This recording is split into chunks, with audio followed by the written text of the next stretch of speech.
What is the phasing going to look like, Joe? Enough with the setup. Okay. This is what we're looking at right now. And you'll notice it's sort of a pyramid in the number of grade levels that are going to be coming back on the scheduled weeks.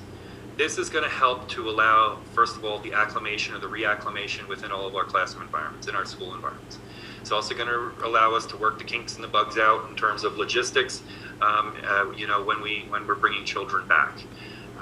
And on top of it, it's going to allow us to be able to get our physical plant ready to welcome all of our children back, making sure those layered mitigation strategies are in place prior to the kids coming.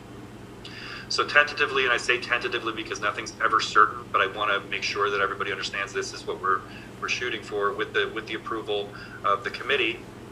Monday the 22nd, integrating or phasing back in kindergarten, 9th and 12th. Remember, we talked about that very first week being kindergarten and 12th grade. We had a 9th grade in there after consultation with our colleagues at the high school, and we think that will be appropriate for the first week. And then you go to spring recess. Now, folks have said, well, why wouldn't we do this right after spring recess? Spring recess is going to do a couple of things. It's going to provide us with a little more runway to make sure that our facilities are ready. It's also going to allow our youngest Tigers to catch a breath if that first week is anxiety-provoking. And at the same time, allow our teachers and our faculty and staff members to also catch a breath, which is so important. The following 2 weeks, we will phase in the remainder of the school district, with the week of April 5th being 1st grade, 2nd grade, 6th grade, 7th grade for all 5 days, and then the following week, 3rd, 4th, 5th, 8th, 10th, and 11th. By the week of April 12th, every one of our children will be able to return to school. We're planning for 100% return.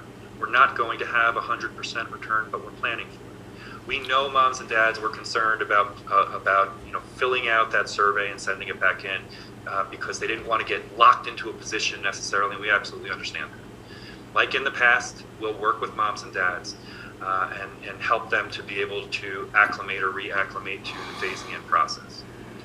Well, what about the hybrid classes? My kids loved going to class 2 days a week. It was working for us. I know. And I'm sorry that we are not able to attend to that simultaneously with full remote and full in-person. But it's important to note that moving away from the hybrid is, in my estimation, a mark of success.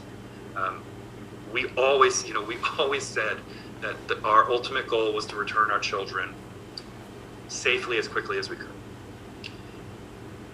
Keeping a third modality of instruction in place will only prolong the reentry process. So moms and dads who are making a decision, I'm not ready to come back full-time just yet, that's okay. You can select full remote. But maybe in 2 weeks I'll be ready to come back full-time. That's okay too. And you reach out to your child's teacher and or principal and have that conversation about where you are as a family, and we'll do what we can to support. Dr. Hand,